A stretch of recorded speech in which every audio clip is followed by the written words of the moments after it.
The weekend is here, and typically with it, we do get the significant price action that we want. On the daily, we could see that it is a sea of red out there in the market currently. On the weekly as well, it is a sea of red, and it's actually a lot deeper in terms of, the daily compared to the weekly. If we actually look here, some of these altcoins are down 10 plus, 20 plus percent. SUI down 19.1%, XLM down about 16.2%, even Link down 15 plus percent.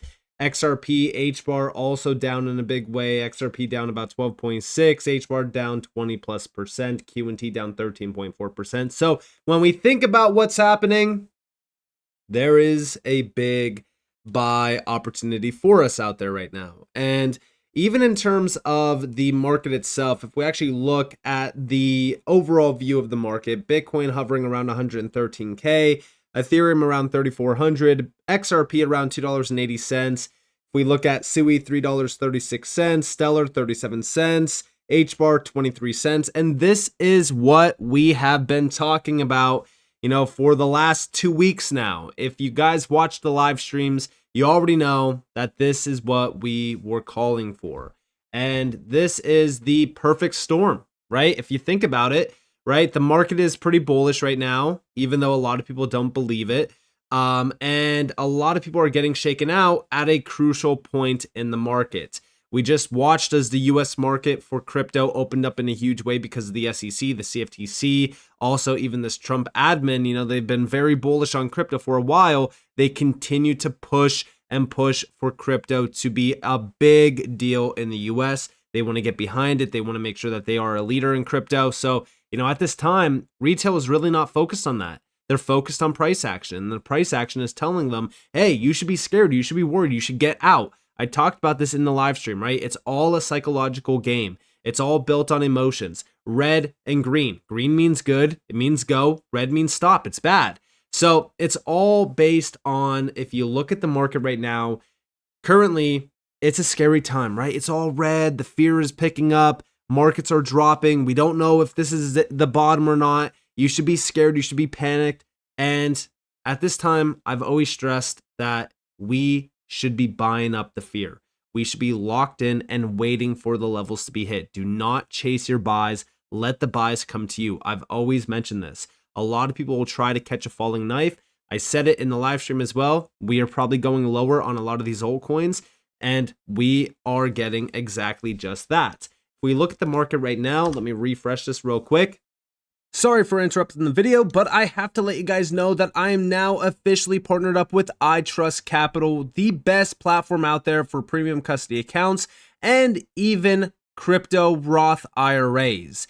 They offer 80 plus digital assets, including even physical gold and silver. They have partnerships with some of the biggest players out there, and they also have full-on institutional grade security tied into these accounts, which is extremely important at a time where we are starting to see more and more crypto exchanges being hacked. And also, the best part about ITrustCapital is that it's 100% US based support. And also, you can get $100 right now as a funding bonus if you sign up utilizing my link. There's going to be a link down in the description below as well as in the comments below. If you go over here, you can just scroll down to the bottom and you could sign up utilizing my link, which allows you to get $100 in a funding bonus. And for a little bit more information here you have on their website, 0% no monthly annual fees, 1% cryptocurrency transaction fees, and then we also have the prices with gold and silver. So if you guys do want to go check this out, you guys are more than welcome to. I do think that this is the best platform to lock in on long-term crypto investments with, of course, the crypto IRA platform, which is tax advantaged. So with that being said, let's dive on in back to the video. $3.64 trillion in terms of the total market cap of crypto. Fear and greed down to 48. We'd love to see that. If we look at Bitcoin, I just want to open up Bitcoin, Ethereum, and even XRP real quick in a new tab.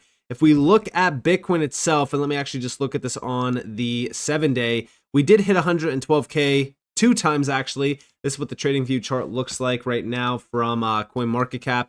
Again, the perfect storm. We tapped 112K exact This was retesting those May highs that we were calling for quite some time. I have the chart open over here as well. We're going to look at it.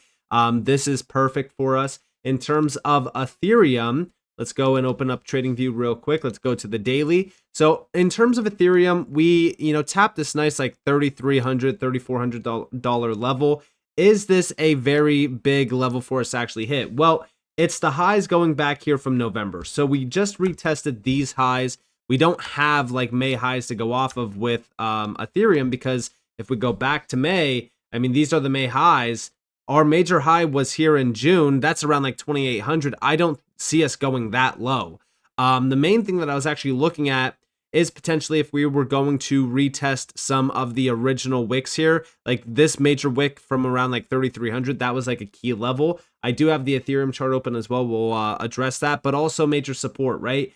I was looking at support levels to really kind of, just gauge where we could go on ETH. A lot of the support is around like $3,055. So this whole area could technically be a demand zone, and it's questionable on how low Ethereum does go. I think that the major determining factor here is just how low Bitcoin goes.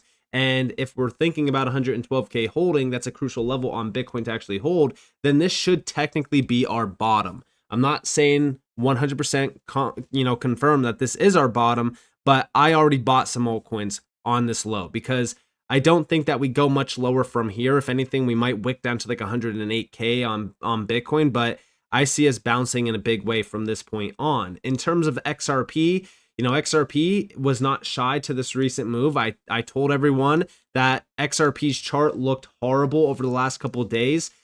In the live stream, somebody asked me, like, where do we see XRP going? Well, we already had this high. We had a lower high. We have a low, and then we started to create a lower low the other day. So when we look at this, we knew that this was going to continue to break down. We hit $2.76, another lower low here. The main thing that we were looking at for XRP was just mainly retesting those December highs, right? This is very similar to Ethereum, where Ethereum just retested the November highs.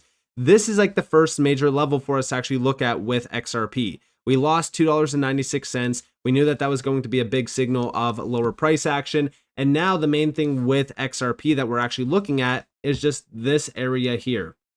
So this is between, $2.60 to $2.80. This is like the prime, or $2.73, sorry. So this is like the prime area for XRP. Do we need to tap this perfectly? Do we need to continue to sell off into it? No, we do not. We could have that big reversal from this point. But the main signal for us to actually watch for now with XRP is strength.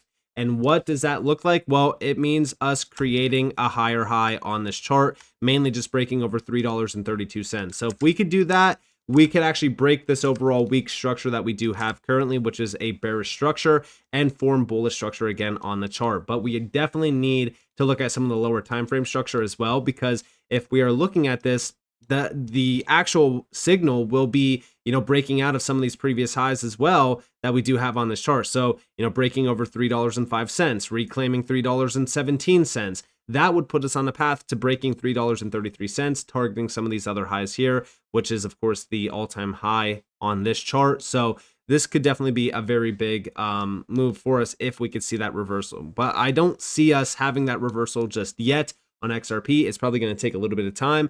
But in terms of the fear and greed index, we are at about roughly 50 for CNN. This is just going off of the stock market, essentially. In terms of crypto, we're back down to 48. This is a very good level for us to be back into. This is a great buying opportunity technically because we are under greed levels.